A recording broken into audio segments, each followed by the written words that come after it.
begal trek desak solan.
Daria pasukan gerok uri ya Allah no roh Sakura kembali kelep Mbah Putri sembah sungkem kula matur nuwun yen saged kula caket mriku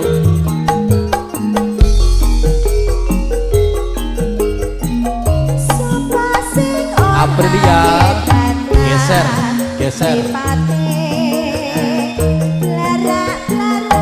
ngawe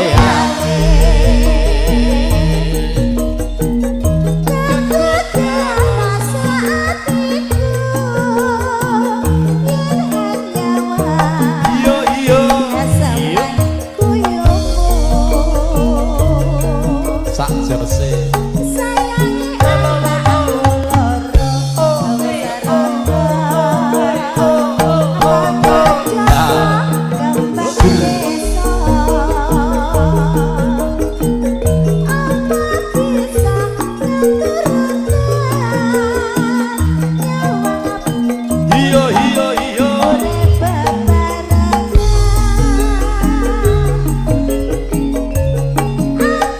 monggo mboten napa-napa damel sketsa mawon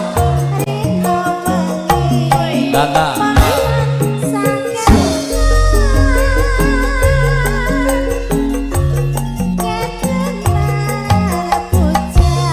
yo yo yo hiyo hiyo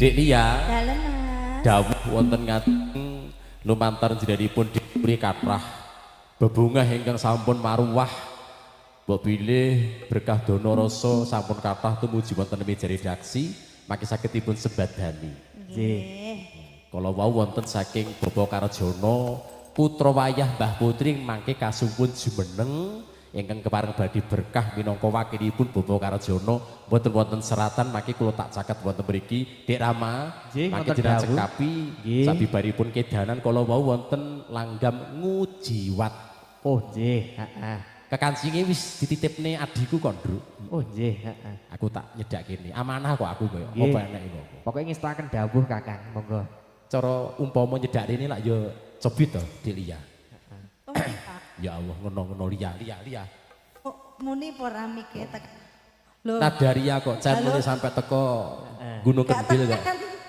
cek halo oh tekan hati-hati ya tekan turus Chandra ilang niku ya toh ilang toh tak rewangi pati geni pamrine karo penulo atine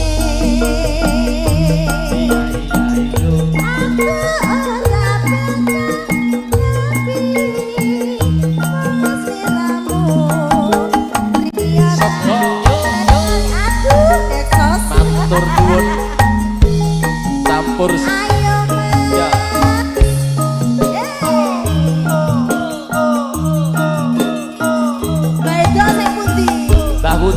wonten ngajeng Nduk Cahayu.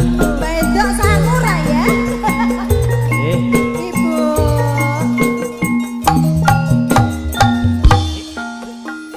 Itu gengsian.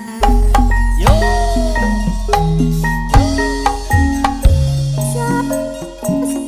Rakit dana mripate blala blala nggih mboten candhak Mbak Yu gak kosong atiku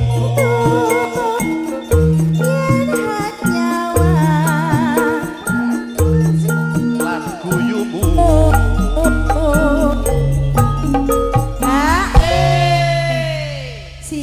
sinyal saking duawane ya Allah. Sampai rodok rumah kedisik. Iya. Sayangi anak loro wis rada kono jaga kang desa apa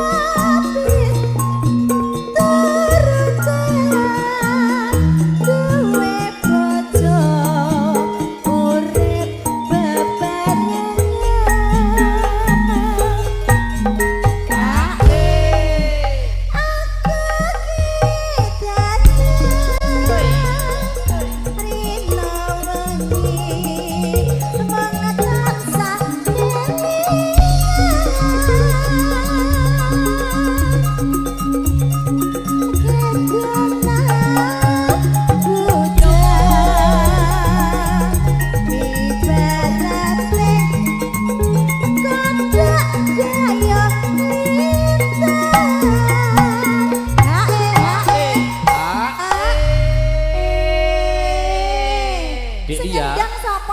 ngendang sapa to kuwi? Iki adikku yoga.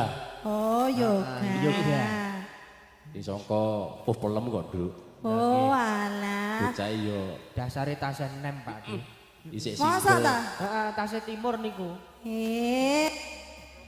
Kendangane kok ya maneka warna. Lah, Kaya wonge.